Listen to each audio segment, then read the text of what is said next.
अहिल्यानगरमधील राहत्यामध्ये एकाच कुटुंबामधल्या 5 जणांचा मृत्यू झाल्याची घटना ताजी असतानाच अहिल्यानगरमधील नेवासा तालुक्यामध्ये अजून एक घटना समोर आली आहे। अहिल्यानगर जिल्ह्यातल्या नेवासा फाटा येथे असलेल्या कालिका फर्निचर या दुकानाला रविवारी मध्यरात्री आग लागली। या भीषण आगीमध्ये एकाच कुटुंबातील 5 जणांचा होरपळून मृत्यू झाल्याची हृदयद्रावक घटना उघडकीस आली आहे। या घटनेने संपूर्ण नेवासा शहर हादरले असून परिवारामध्ये शोककळा पसरली आहे। ही आग नेवासा फाटा रोडवरील कालिका फर्निचर या दुकानाला लागली।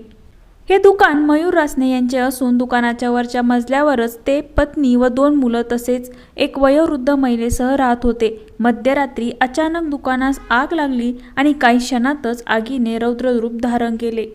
त्यामुळे रासने कुटुंबियांना दुकानाच्या बाहेर पडताच आले नाही। त्यातच त्यांचा मृत्यू झाल्याची घटना घडली आहे।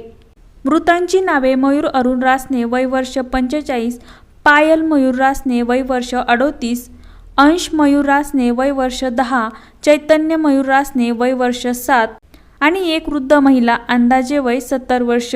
या घटनेत यश किरण रासने वय वर्ष 25 हा युवक गंभीर जखमी झाला असून त्याला तातडीने उपचारासाठी रुग्णालयात दाखल करण्यात आले आहे। तर मयूर रासने यांचे आई वडील बाहेरगावी गेले असल्याने ते या दुर्घटनेतून वाचले। मात्र त्यांच्या संपूर्ण कुटुंबाचा या आगीमध्ये दुर्दैवी अंत झाला। सदर गोडाऊन हे सुमारे 5000 स्क्वेअर फूट आकाराचे असून पूर्ण पत्र्याच्या भिंती व छताचे आहे। आतमध्ये सोफा, दिवाण, cooler, fridge, washing machine, TV आदी महागड्या वस्तू होत्या। या आगीचे नेमके कारण अद्यापही स्पष्ट झालेले नाही, पण प्राथमिक माहितीनुसार तेथील स्थानिक नागरिकांनी दिलेल्या माहितीनुसार ही आग शॉर्ट सर्किटमुळे झालेली असावी।